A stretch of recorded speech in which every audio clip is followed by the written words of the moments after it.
I'm Grayal Gilkey. I live on the east side of Aurora, and I was a member of the graduating class at Aurora College in 1964. My dad,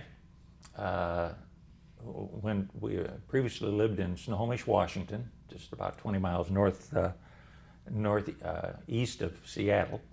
As a former student, he had ties to Aurora College, and he was hired to teach English and English literature and coach football, basketball, and baseball here in 1946. And I was, at that time, 6 years old.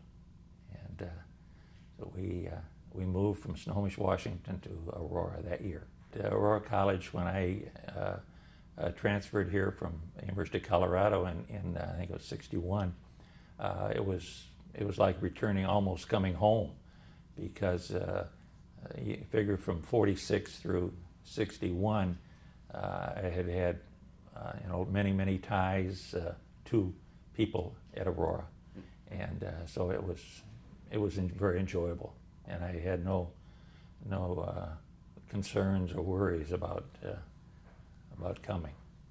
I think the things that would help a person grow, and they did with me, was the genuineness of the faculty and the staff. It was just, they were very close-knit.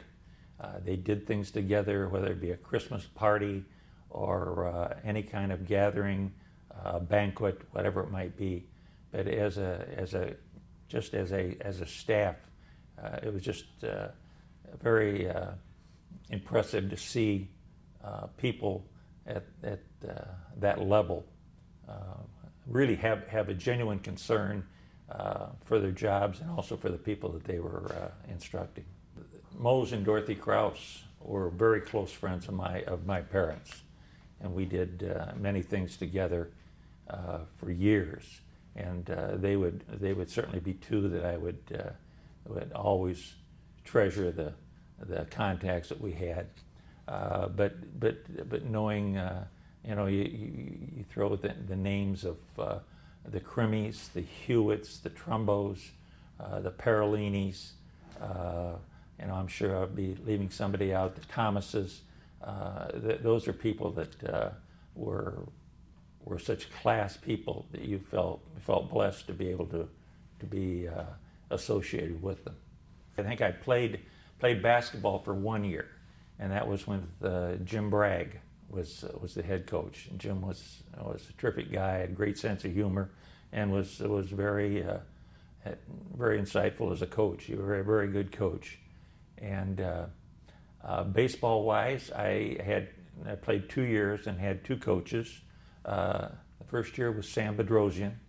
There couldn't have been a better ambassador for Aurora College / Aurora University, because Sam, I think, if I remember, he'd be a bridge, because he was here for both.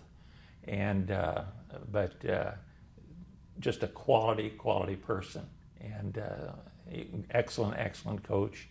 And the second year I played for Butch Merritt, who was also an excellent coach and a former, he was a grad of Aurora, and a former catcher on the baseball team. He was very enjoyable to play for.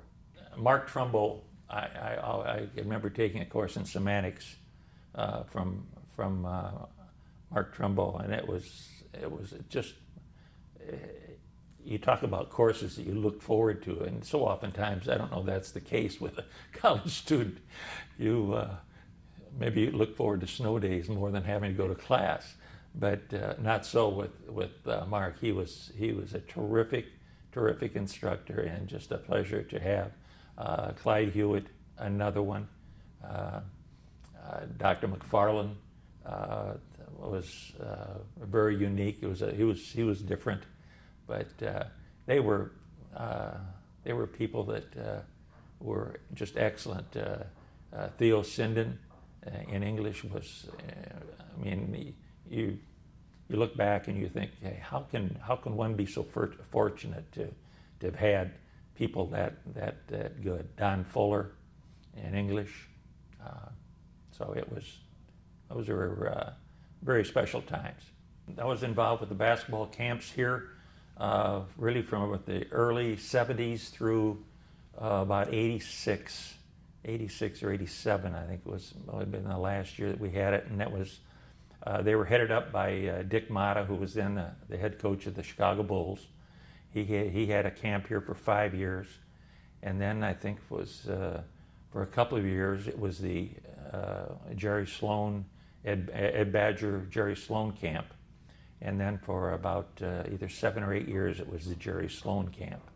And even when Jerry went back and was coaching in Utah, he felt so loyal to the guys that had been on the staff that he came back, even though he still had a residence in McLeansboro. He still was willing to run a basketball camp here. And also we had later on we had a girls' camp as well.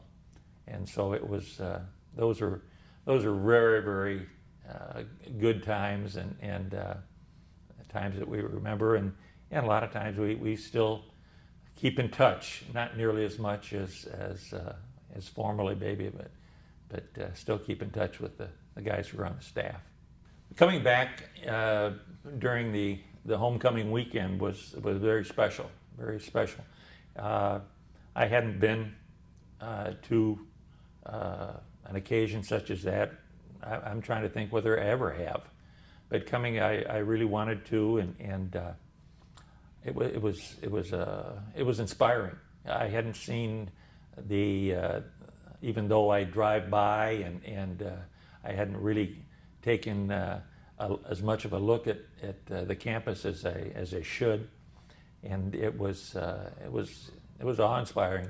The treatment that I received from people who wouldn't have to have gone the extra mile was something that I could always remember, and I think in my dealing with whether it be an athlete that I coached or a student that I had who might have been having some difficulty, whether it be at home or at school or wherever it was, I really had some excellent guides along the way that gave me some indication as to what should be the way to handle certain situations. I can remember one time after a very discouraging loss that we had playing baseball, that Coach Bedrosian got us together, and we were mumbling and unhappy. It was a game where we really felt the game was sort of in hand, and through whether it was carelessness or just whatever it was, we ended up losing the ball game. And in his own way, he just handled the situation marvelously in terms of just keeping everything. He hit the points that needed to be stressed, but he was very low-key in that respect, and it meant so much more to us, I think, rather than having someone harangue and chew out and sort of be berated by that, and things like that. And that was just that was so typical of Coach Bedrosian. He was a very, very special guy. I think there are many that have developed a closeness to Aurora, and I think they've given that vibe that Aurora University is a fine school. Anytime you can have that feeling in a college is very special, because I think it's so often it's the natural inclination is, I want to go away to school. I want to go away to school, and I don't know that that's always the case with the people here. They're thinking of Aurora that it's a class school.